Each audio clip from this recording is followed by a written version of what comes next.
Hi guys, how are we doing? Good morning, good afternoon, good evening. So a quick one.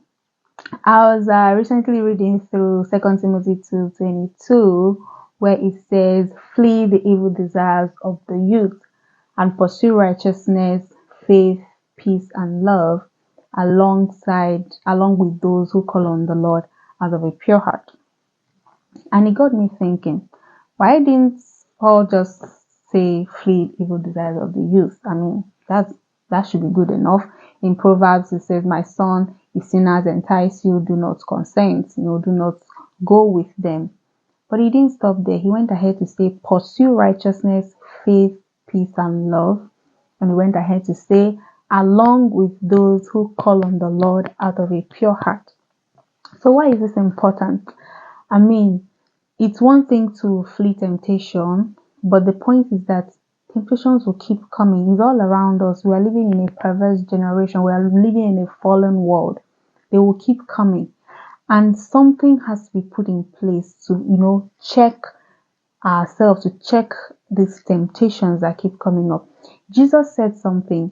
He was talking about casting a demon out of a person, and the demon leaves. Eventually, he's going to come back to check if this vessel is still unoccupied. And if it is, he will go and bring demons that are worse than itself, and they will make the person's situation worse than it was in the first place.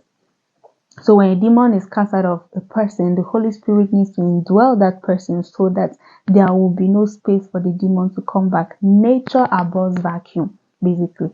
So when you've successfully fled a temptation, what have you put in place to make sure that you don't fall back into that temptation or another temptation in the future? And that is why it is important to pursue righteousness and faith and love and peace, as that passage said in 2 Timothy. So don't just flee, and it's just like running from a dog is chasing you and you run to a distance and then you stop where the dog is still seeing you, and then you stand there and wait. The dog will catch up with you eventually. So we have to do something to keep that in check, and not just alone. It might be, you say that, serving God is a personal race. Yes, it is, but you also need people around you. So who are the kind of people? What are the kind of people that make up your circle of friends?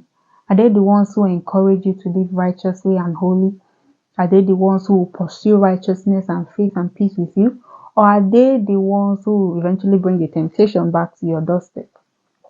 So as a child of God, we are working hard, to live righteously, to yield ourselves to the Holy Spirit so that He can live through us. We are making sure that we are keeping in step with the Spirit.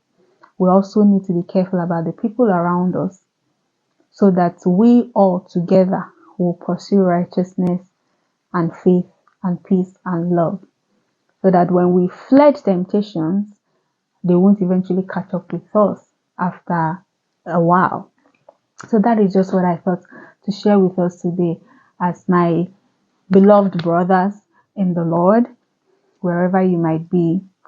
As we flee youthful lust, as we flee the evil desires of the youth, let us pursue righteousness, faith, peace, and love, along with those who call on the Lord out of a pure heart.